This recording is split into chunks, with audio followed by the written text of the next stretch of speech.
রাজশাহী ৬ আসন থেকে নির্বাচিত মাননীয় সংসদ সদস্য আবু সাইদ চাঁদ, আপনার সময় ৬ মিনিট। আর হবে না তো না। বিসমিল্লাহির রহমানির রহিম। জি, আপনি লম্বা হইলে ভালো হতো। শুনি তারপরে আসবো। স্পিকার সাহেব, আমার থেকে তো মাইক ছোট, কথা। মাননীয় স্পিকার, আপনাকে ধন্যবাদ। আজকে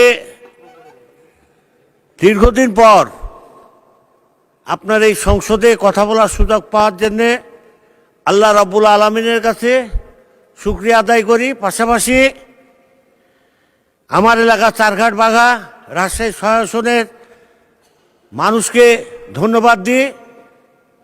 পাশাপাশি সর্বপ্রথমে মরহুম প্রেসিডেন্ট জিয়াউর রহমান সাহেব, যিনি এই দেশের স্বাধীনতা ঘোষণা করেছেন, যিনি এই দেশের বহুদলীয় গণতন্ত্র প্রতিষ্ঠান করেছেন, যিনি এই দেশের 1977 সালে বাংলাদেশ জামাতে ইসলামে, যেটা শেখ মুজিবুর রহমান সাহেব বন্ধ করে দিয়েছিলেন রাজনীতি করার থেকে, সেই সুযোগ জামাতে ইসলামকে 1977 সাল দিয়েছিলেন সহ অনেক বামফ্রন্টের রাজনীতিবিদদেরকে।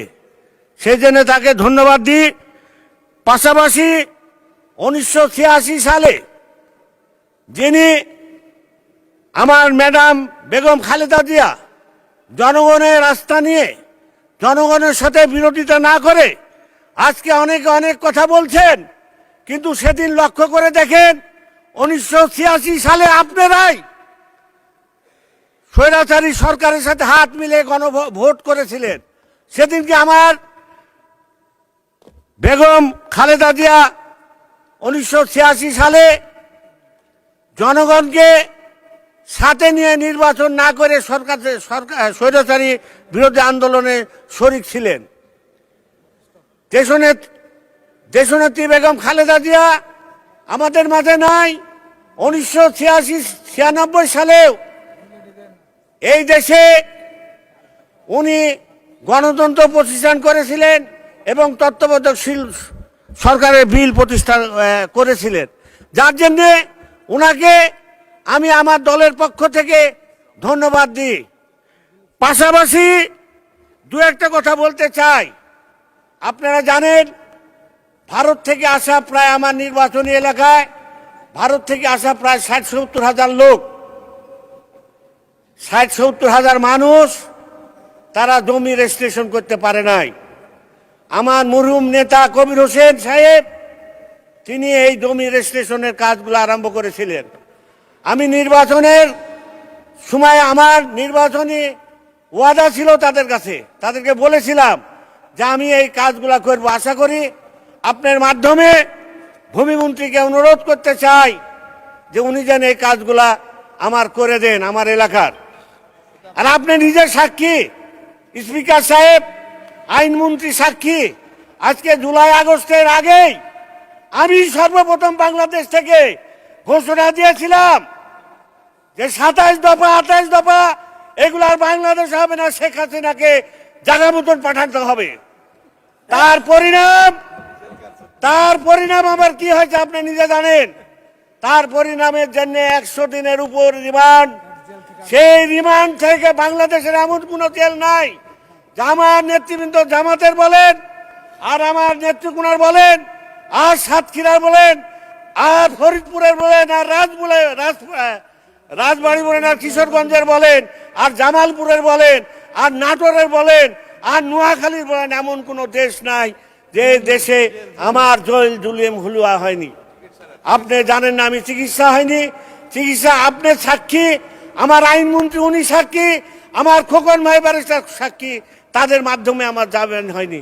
মাননীয় স্পিকার, এই জেলখানা নির্যাতনের কারণে 100 দিন রিমান্ডের কারণে নিজের স্ত্রীকে হারালাম, নিজের মাকে হারালাম, এবং এই রাজপথে আন্দোলন সংগ্রাম করতে যে আমার চাচা মজির সে নিহত হলো। মাননীয় স্পিকার, আজকে আমি বলতে চাই, মাননীয় স্পিকার, অনেকে অনেক কথা বলেন, আন্দোলনে আমাদের ভূমিকা কি ছিল, অতীত, বর্তমান, ভবিষ্যৎ, এই নিয়ে আপনাদেরকে নতুন করে চিন্তা ভাবনা করার সুযোগ আছে বলে আমি মনে করি না।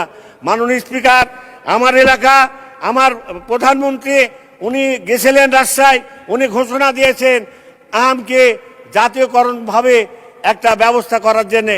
মাননীয় স্পিকার, আমি আপনার মাধ্যমে অনুরোধ করতে চাই আজকের প্রধানমন্ত্রীকে যে উনি আমকে নিয়ে একটা আমাদের ওখানে কোল্ড স্টোর করার কথা আছে, সেটা করবেন। মাননীয় স্পিকার, আমার রাজশাহী বিভাগে রাজশাহীতে কৃষি বিশ্ববিদ্যালয়, মাননীয় স্পিকার, আমার এলাকার মধ্যে একটা কৃষি বিশ্ববিদ্যালয় করার জন্যে আজকে আমি মাননীয় শিক্ষামন্ত্রীকে অনুরোধ করছি। মাননীয় স্পিকার, মাননীয় স্পিকার, আমার দেশের পানির নিচে দুইটা ইউনিয়ন, আমার কুষ্টিয়ার সীমানার শেষে পানির নিচে, মাননীয় স্পিকার, আমার দুইটা ইউনিয়ন পানির নিচে থাকে সবসময়। 12 মাসের মধ্যে 9 মাস, 7 মাস, 6 মাস পানির নিচে থাকে, কোনো রকম জীবিত থাকে। এর কোনো ব্যবস্থা না, ওখানে বাঁধের ব্যবস্থা করতে হবে এবং ওই বাজার থেকে কুষ্টিয়া যে আসা যাওয়ার জন্য একটা ব্রিজ। ধন্যবাদ। মাননীয় সদস্য, আপনি কি বক্তব্য শেষ করতে পেরেছেন? আর না হলে আপনি শেষ করেন, আর 2 মিনিট সময় দিলাম আপনি। ওকে, অসংখ্য ধন্যবাদ। আপনি বসুন দয়া করে, শেষ হয়ে গেলে। ধন্যবাদ।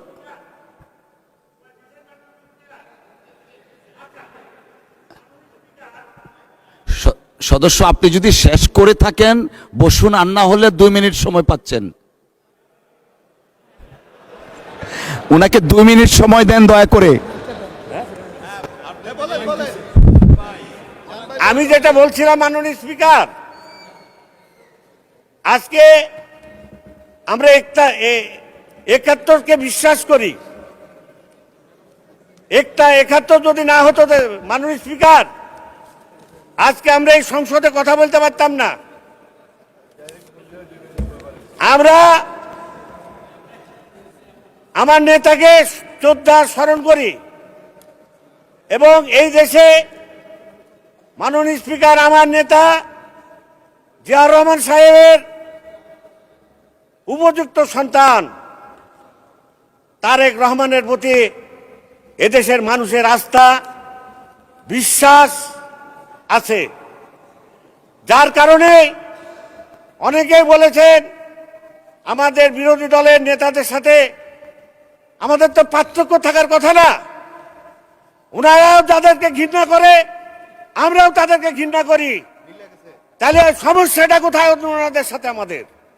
ওনারাও আওয়ামী লীগকে ঘৃণা করে, প্রত্যাখ্যান করে, আমরা আওয়ামী লীগকে প্রত্যাখ্যান করি, একসাথে আন্দোলন করেছি, সংগ্রাম করেছি, তাহলে ওনাদের সমস্যাটা কোথায় আমি বুঝি না।